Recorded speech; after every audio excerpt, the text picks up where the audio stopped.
Live from Pix 11 with today's top 11 stories. It's the Pix 11 Midday News with John Muller.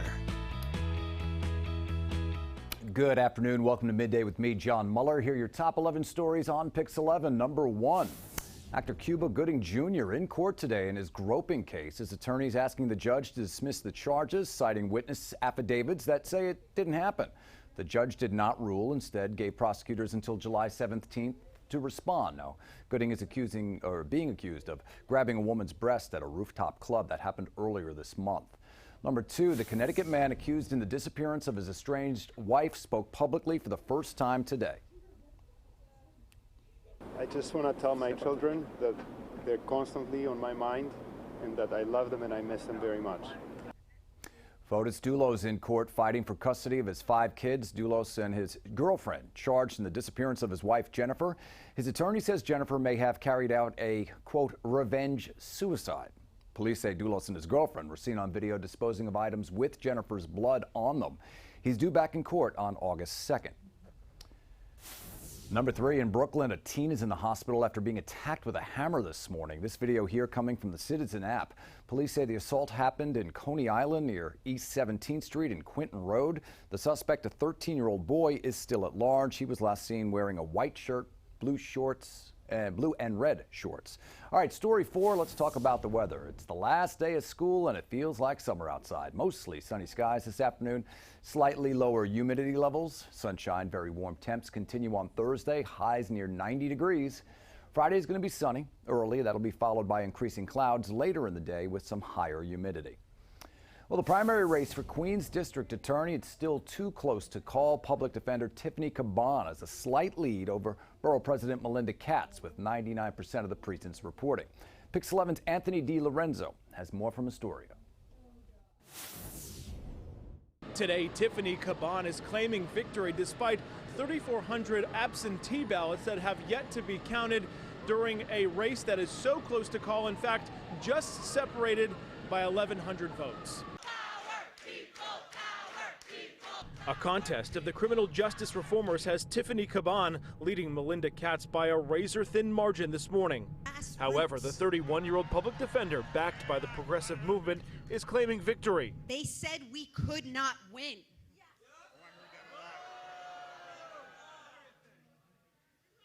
But we did it, y'all.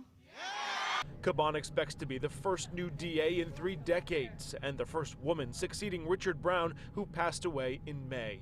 The attorney from Woodside billing herself as a socialist criminal justice reformer, a grassroots campaign whose backing by Bernie Sanders and Alexandria Ocasio-Cortez propelled her to the top of the pack.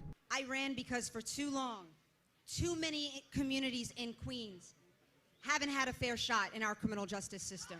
An early favorite to win was Queensborough President Melinda Katz. The 53-year-old political mainstay is staying optimistic. If it wasn't tough, it wouldn't be a race. Absentee ballots won't be counted until July 3rd, according to the Board of Elections. They will likely decide the nationally watched race. I'm so excited by the energy that this race has caused throughout the country. And whoever ultimately wins the primary race, once all the votes are counted next Wednesday, that woman will go against Republican Daniel Kogan in the general election. Reporting from Astoria, Queens, I'm Anthony DiLorenzo, Pix 11 News. All right, Anthony, thank you. Well, the first debate of the 2020 presidential election is tonight in Miami. Mayor de Blasio and Senator Cory Booker will square off against 8 other Democratic candidates. Pix 11's Henry Rosoff is in Miami with a preview. The stage is set here inside the Performing Arts Center in Miami for night 1 of the debates, and we actually just got a look inside. There are 10 lecterns for the 10 candidates that'll be up there tonight, and that includes Mayor Bill de Blasio and New Jersey Senator Cory Booker. The stage backdrop for the candidates is sort of a makeshift White House look made of TV screens. We found out this morning there will be 5 segments during the 2-hour debate, which runs from 9 o'clock to 11 o'clock at night. There won't be any sort of theme to those segments, though. Each candidate will have 60 seconds seconds to respond to each question, and 30-second rebuttals will be handed out by the moderators as warranted. Each candidate will also get a closing statement.